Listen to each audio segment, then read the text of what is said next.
Hi BCC, I'm Michael Madrigal, and right now I'm here with September's Fly Barons of the Month, Monique and Florence. So first, what do you guys do? What's your club? So ACLU stands for American Civil Liberties Union, and we are one of 2 high schools in the world that has this club. It's actually a college club. And right now what we are trying to do is make Montgomery County a sanctuary city. So what is a sanctuary city? A sanctuary city is a city that doesn't actively pursue undocumented citizens, so they don't work with ICE if they don't have to. They're not forced to give information to ICE. Okay, so what is your club going to try and do to make this city a sanctuary city? So what we have to do is we have to present a petition to the school board, during one of their meetings. And we show them how many people have signed up. And all we really want is for the students at BCC to sign our petition and their parents to sign the petition. So when did you guys first get involved with this project? I started this club this year because I know my friends at school at Walls started one last year. And I saw the progress that they've made in the past year, and that they can, the ACLU offices in DC have helped them so much with their own projects that I got involved in freshman year with a lot of undocumented students at this school, and I thought it would just make sense to make a club that would help them as much as possible. How can other people in the school get involved with this project? So you can get involved by coming and showing your support to us and then spreading the word. And it doesn't just have to be this school. We want everyone from all different schools to sign our petition.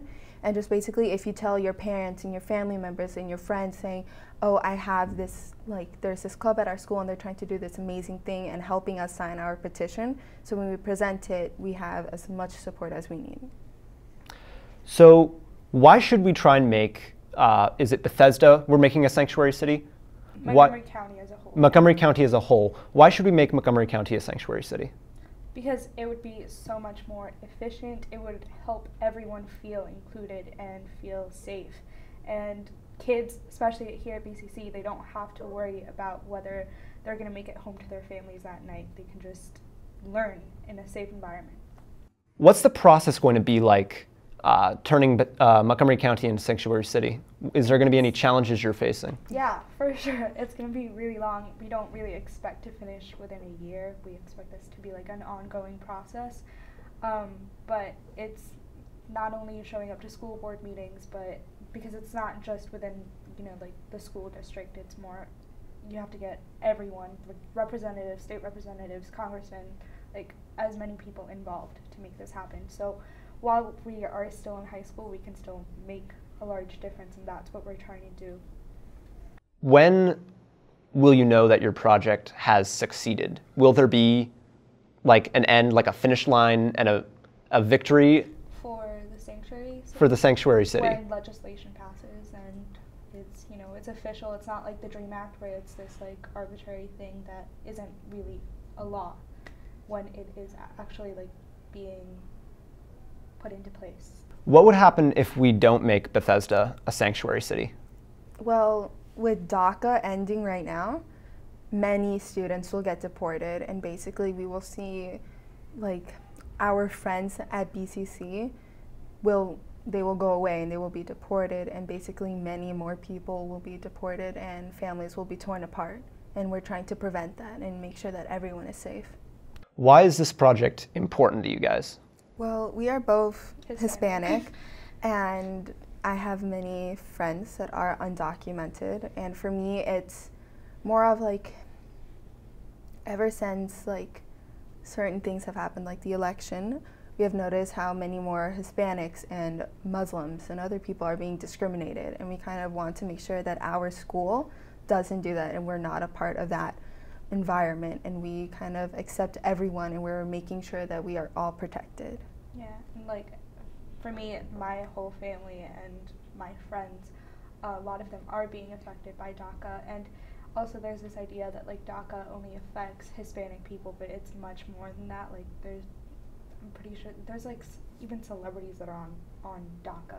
It affects everyone. It doesn't discriminate based on race or anything. If you were brought here as a child, you're you can get DACA, and now that program is ending, a lot of people are not going to be protected.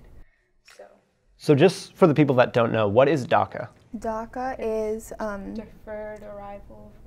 deferred action for childhood arrivals. Mm-hmm. And what they do is, if you were brought here as a child and your parents they can be either illegal or legal, but you were illegal, DACA will help you and will make sure that you stay in the United States and you can get a job and you can go to school, you can go to universities, and you won't have to worry about being deported. And right now that is being taken away in 6 months, I believe, or less. And many students and kids and adults are being worried about having to go back and leave the only home they've known, or leaving their kids, and it's terrible. And so how will taking away DACA affect the community around BCC? Well, BCC has many students, so 2,000 I believe, and by having DACA end, many of those students are going to have to go back, and a lot of students right now are worried if when they go home, will their parents be there, will their siblings be there, will they even be able to go home? And many students are going to have to leave, or they'll leave now before anything happens to them. Also there's a lot of workers. It's not just children or young adults. It also affects 35-year-olds, 40-year-olds, and it's definitely going to show, not just in BCC, but in Bethesda as a community. Where do you see this project going in the future? Well, we know that we're probably not going to become a sanctuary city this year, but we hope that next year we will continue this petition. And we don't just focus, our main goal for the year is making Montgomery County a sanctuary city, but we also want to take on different projects. And we hope that in the future, after we graduate, that the people who continue ACLU will do that and will actually kind of understand what the whole goal is. What other projects are you looking into? Because of Hurricane Irma and Hurricane Maria, we're also focusing on doing bake sales and fundraising for Puerto Rico and other Caribbean territories. So that's one of the projects that we're working on right now. What's the difference between a sanctuary city and just a normal city? So sanctuary cities, so right now Montgomery County is not a sanctuary city, and many people think that it is. So right now, if ICE went to Montgomery County and said, we need this undocumented person's address, Montgomery County will help them and they will become deported. And right now, we can't really trust ICE because they have said that they will only deport criminals or people who have been sent to jail, but they haven't done that in the past. And also criminals, that's very it's not very specific, because there was a case where this woman who had lived here for 25 years had three children, and her only crime was I think giving a fake social security number so that she could work and that she could help her family, and they deported her. And it is a crime, but at the same time, how else is she supposed to work? And there was another case about a man who was in court for running a red light, and he was deported there in court, and the judge actually helped him escape and go home. And now he can't be deported because they told him that running a red light doesn't make him a criminal, but ICE really just kind of uses any excuse to deport a person. So what is your opinion on the federal government's stance on immigration?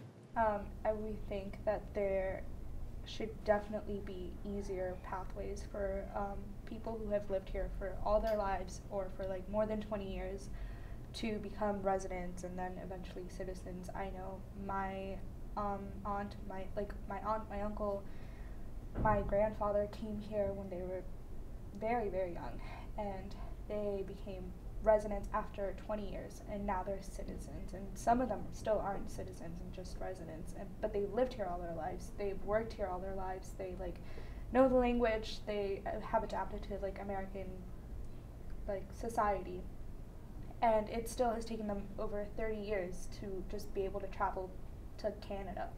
And so we definitely should have easier pathways for people to become citizens if they are productive members of society. And I definitely think, especially now with everything that's going on in the world, that we should be more welcoming, because there are it's not even just like Hispanics who are undocumented. There are also refugees who are coming and seeking safety and security, and by not allowing them to come in, or only saying, oh, we're only allowing this many people to come in, it's showing that like the US as a whole, we're not as welcoming as we claim to be. And I think that we should definitely change that, not just for students or for people who are here for like 20 years. I think we should change that for everyone and make sure that everyone stays here for the whole time. Is there anything you guys would like to add on to what I'm already asking? Well, our meetings are on Tuesdays at C209 at Mr. Singer's room. So if you want to stop by, that would be great. And also we have a bake sale this Friday in the second floor atrium. Thanks for doing this, guys. You're our Fly Barons of the Month, and back to you, Jane Abby.